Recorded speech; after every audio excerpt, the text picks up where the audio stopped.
A Amazônia é um ecossistema essencial à vida. A maior bacia de drenagem do planeta, representada pelo Rio Amazonas e seus tributários. A floresta amazônica desempenha um papel vital na regulagem do clima na Terra devido à sua enorme capacidade de absorção de gases do efeito estufa e produção de oxigênio. Ela mantém um dos maiores índices de biodiversidade já conhecidos.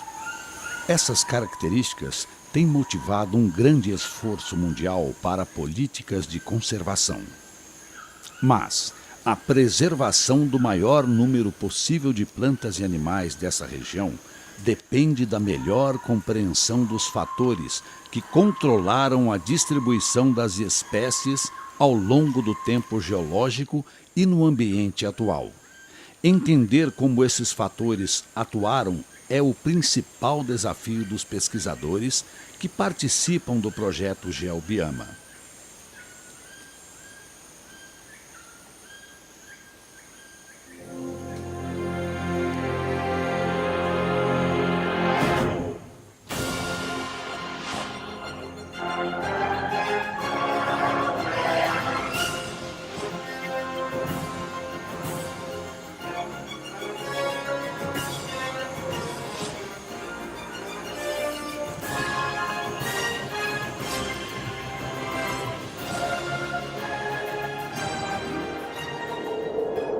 A estratégia do projeto GeoBiama é a execução de pesquisas multidisciplinares, integrando geologia e biologia, utilizando como base dados de sensoriamento remoto.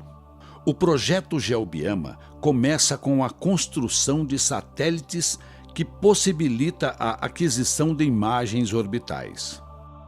Uma vez adquiridas as imagens de sensoriamento remoto, o próximo passo é trazê-las para o laboratório, onde a gente processa esse material para salientar feições de interesse a serem detalhadas em campo. Para isso nós usamos diferentes tipos de produtos, porque cada produto dá um tipo de informação diferenciada. No nosso projeto GeoBiama, estamos usando modelagem do terreno, como esse daqui, para ressaltar toda a morfologia de terraços existentes ao longo do Rio Madeira. E no campo vai ser feito todo o detalhamento desses terraços e adquirido material para fazer as datações também. As duas áreas de estudo que estão sendo investigadas no sul e norte da Amazônia foram selecionadas por possuírem uma história geológica bastante ativa nos últimos milhares de anos, que resultou em mudanças significativas nas bacias de drenagem dos rios Madeira e Branco. O rio Madeira, que está entre um dos mais extensos da Terra, mostrou alterações bastante drásticas, incluindo, por exemplo, inversões de fluxos em alguns de seus tributários e até mesmo desvios de seu canal principal e, como consequência, áreas de sedimentação ativa onde corriam canais que foram abandonados com o tempo. Atualmente são colonizados por vegetação aberta que está em contraste brusco com a floresta tropical densa de seus entornos. O Rio Madeira hoje está nessa posição, mas através do nosso estudo nós sabemos que o Rio Madeira muitas vezes ele se posicionava o seu curso até 30 quilômetros longe dessa região. Então, com o tempo, houve essa migração muito forte do canal. E os sedimentos que vão sendo deixados para trás ao longo desse tempo, onde ocorre essa dinâmica fluvial, eles vão sendo colonizados por tipos de vegetação diferenciada sobre ele. Então, essa mudança dos padrões florísticos, nós estamos percebendo, ele tem uma associação muito forte com esse padrão de migração desses sistemas de drenagem da Amazônia. Investigações por sensoriamento remoto permitem detectar melhor paleomorfologias de grande porte que estão ainda preservadas na paisagem amazônica, que são de difícil visualização em estudos diretos em campo. Somente após a caracterização dessas feições do terreno, atuais e passadas, e de suas coberturas vegetais por imageamento remoto é que se estabelecem estratégias para a realização de estudos de campo, como o que está sendo feito na área do Rio Madeira, no sul do estado do Amazonas. E para isso é que a gente então está fazendo aqueles furos lá, que a gente pode acompanhar. Nós estamos lá naquele furo já a uma profundidade de 7 metros, vamos mostrar até 9 metros agora, e já constatamos que essa área, ela representava um ambiente de lago, e esse ambiente de lago, quando a gente vai mais em profundidade, ele vai passando para uma área de canal. Então o canal fluvial registra muito bem então esse paleocanal do Rio Madeira nessa região.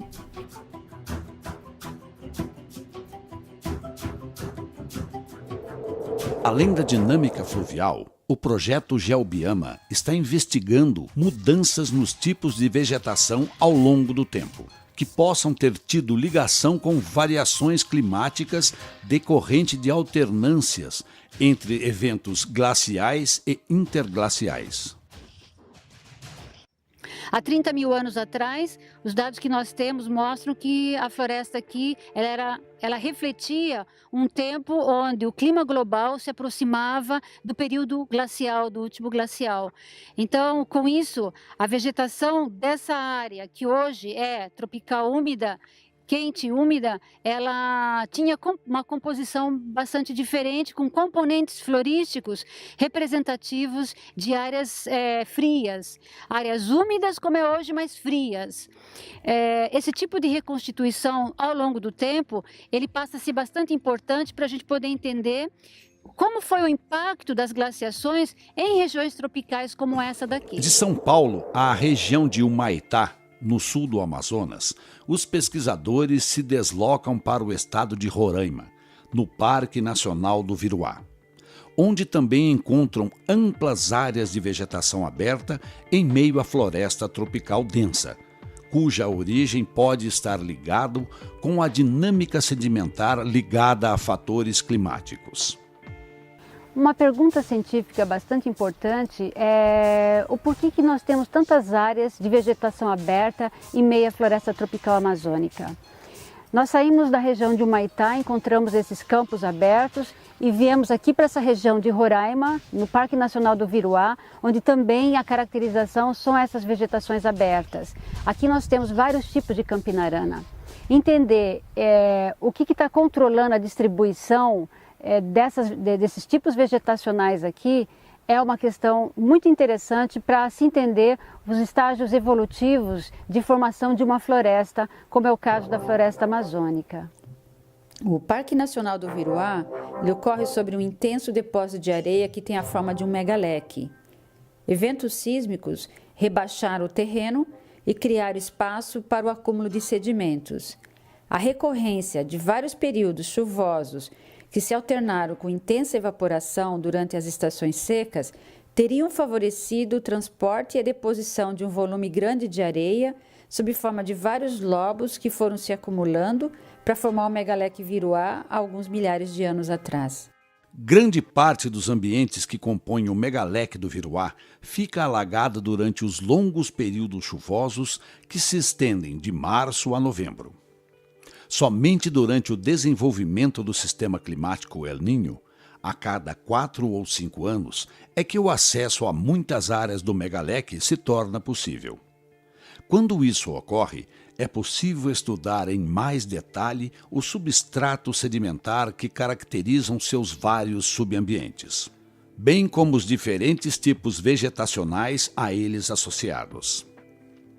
Assim, em grande parte do megaleque ocorrem vegetações graminosas e arbustivas, além de inúmeras ilhas de campinarana florestada, muitas delas representativas de paleodunas formadas pelo retrabalhamento de sedimentos do megaleque Viruá. Esta área aqui é uma área bastante interessante porque ela representa uma mancha de floresta de campinarana florestada. Para chegar até aqui foi um pouco difícil, é uma área que ela comporta uma vegetação um pouco diferenciada de outras manchas de floresta que a gente está investigando. Aqui essa floresta ela é um pouquinho mais estruturada, ela contém a campinarana florestada, mas ela também tem componentes, nessa parte que nós estamos aqui, de uma floresta ombrófila, uma floresta mais parecida com uma floresta densa amazônica normal. Aqui também existe uma fauna que pode ser evidenciada pelas garras de uma onça pintada que está aqui nessa árvore. Ou seja, essa floresta ela é bastante importante, né, para o ecossistema dessa região. Nós estamos interessados em saber por que essa floresta mais estruturada ocorre nesse ponto. Então, para fazer essa investigação, nós estamos fazendo o levantamento, o inventário botânico dessa área e também estamos investigando o que acontece no subsolo. Qual é o tipo de substrato que ocorre nessa área? Precisamos investigar se existe uma diferença de nutrientes ou se a gente tem uma mesma composição do que ocorre na parte de campos externa a essa área de floresta com essa parte interna. E aí a gente teria que imaginar uma outra hipótese para explicar a composição florística que a gente tem nesse local. Pelo que a gente já furou até uma certa profundidade aqui, nós temos uma sucessão arenosa representativa de um campo de duna. Lá fora nós também tínhamos uma parte de campo de duna, mas bem mais delgada. Aqui ela tem mais ou menos uns 2 metros de profundidade, enquanto que lá fora somente uns 20 centímetros. Ou seja, essa área aqui ela é um pouquinho mais elevada e em função dessa morfologia de duna. E com isso, provavelmente houve a possibilidade de instalação dessa floresta nessa área. Diferente das ilhas de mata, que ocorrem no meio do Megaleque Viroá, as florestas que ocorrem em seu redor possuem uma variedade de espécies de árvores de grande porte, que são típicas da floresta amazônica.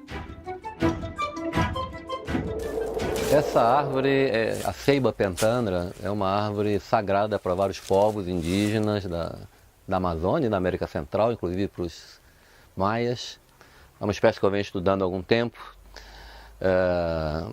Ela ocorre na Amazônia e também no oeste da África. As flores são polinizadas por morcegos, grandes morcegos que ocorrem aqui na região amazônica. Não floresce todos os anos, floresce em períodos irregulares, de 4 a 7 anos. E quando floresce, grupos gigantescos de centenas de morcegos visitam as suas flores, é uma floração maciça. E é bem interessante, porque a semente é dispersa pelo vento, mas tem também uma estrutura que a permite flutuar. Por causa disso, provavelmente, ela foi capaz de colonizar a África. Nos estudos genéticos que eu com a minha equipe desenvolvemos, mostrou que em 3 e 5 milhões de anos atrás teve um evento de dispersão transoceânica e a semente atravessou o Atlântico e colonizou a África e formou uma nova população na África. É uma espécie espetacular para muitos povos indígenas, mas infelizmente está sendo explorada pela indústria madeireira para a fabricação de compensados. É uma pena. É bem interessante porque a ocorrência dela, ela está confinada nessa região aqui, às partes externas do Megaleque. Então nós encontramos representantes dessa floresta ombrófila lá no meio das campinaranas florestadas, mas são poucas espécies. Florestas como essa daqui, com espécies desse porte, a gente só encontra nessas áreas de fora do leque, que são representativas de áreas geologicamente bastante antigas, né? São rochas pré-cambrianas representativas do escudo guianense. Então ela tem um substrato apropriado e um tempo apropriado para se desenvolver também, chegar nesse porte que a gente vê aqui, né? É verdade, mas também ela ocorre em terraços holocênicos, na beira de vários rios. Quem sabe a evolução, essa sucessão ecológica que nós estamos observando agora nas campinaranas, na passagem da campinarana florestada para uma floresta ombrófila, quem sabe esse processo ainda que transforma tanto o substrato e incorpora nutrientes no sistema, permita no futuro que árvores espetaculares como esse colonizem também esses ambientes. Além do Megaleque Viroá, os pesquisadores do projeto Geobiama também estão investigando os sistemas de drenagem de seu entorno. O principal deles é a bacia do Rio Branco, que ocorre a alguns quilômetros a oeste do Megaleque. Reconstituir a evolução desse sistema de drenagem é importante para melhor entender a formação dos megaleques no norte da Amazônia, que ocorrem no interflúvio dos rios Branco e Negro. A história geológica do Rio Branco pode ser reconstituída analisando os barrancos que ocorrem em suas margens. As datações obtidas dos terraços fluviais deste rio indicam idades de até 11.000 anos, ou seja, com sedimentação fluvial bem mais jovem do que a do megaleque do Viruá. No megaleque do Viruá, nós temos registrado idades de até 32.000 anos. E isso somente nas camadas mais superficiais, que vão até 8 metros de profundidade. Provavelmente o megaleque, ele possui uma sedimentação muito mais espessa, provavelmente várias dezenas de metros de espessura. Ou seja, ele é bem mais antigo. Os estudos geológicos e geomorfológicos, abordando tanto o megaleque do Viruá quanto o Rio Branco, resultará em um volume de dados que podem auxiliar a entender as causas que levaram à modificação da paisagem nessa região. Com a substituição de um sistema de drenagem distributária para os sistemas de drenagem tributária atuais. Se a nossa hipótese de que o megaleque do Viruá ele tem uma causa tectônica for comprovada, esse dado vai ser muito importante para os estudos de distribuição de vegetação na Amazônia, porque daí nós teremos uma causa tectônica resultando numa diferenciação de vegetação. Hoje, a maioria das teorias que explicam diferenças de vegetação no passado geológico, ela está relacionada com a variação climática.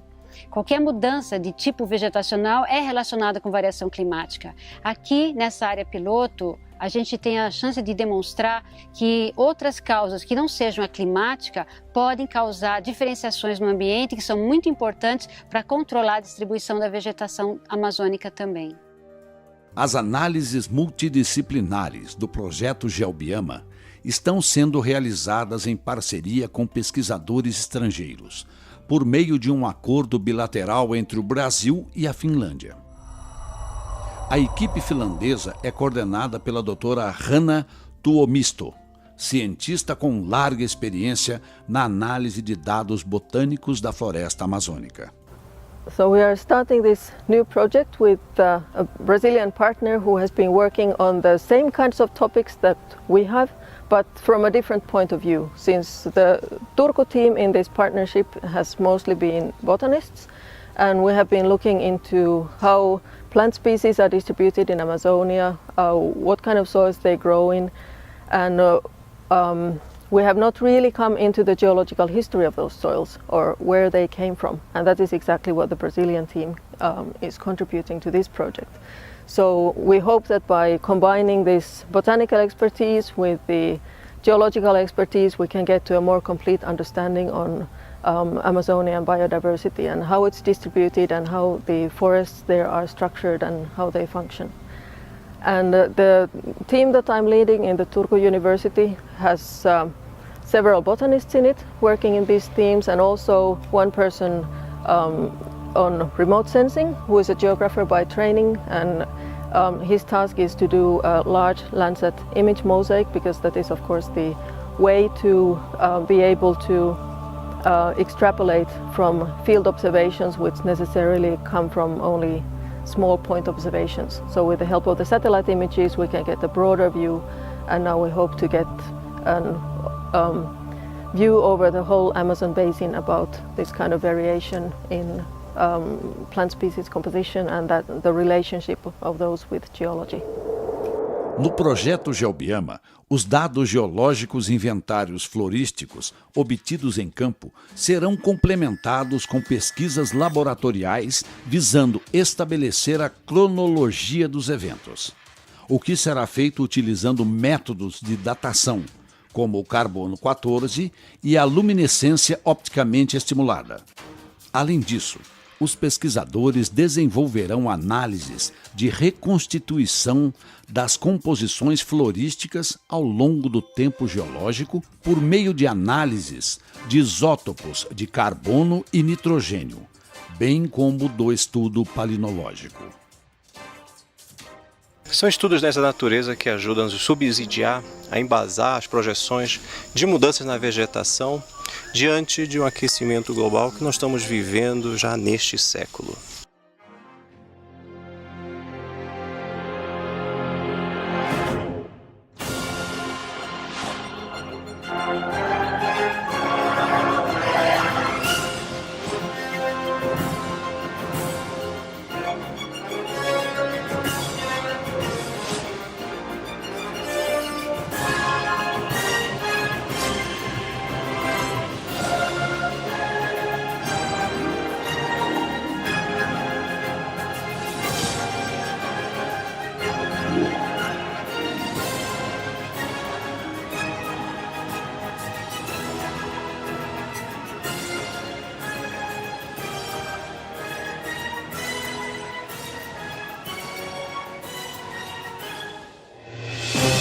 Música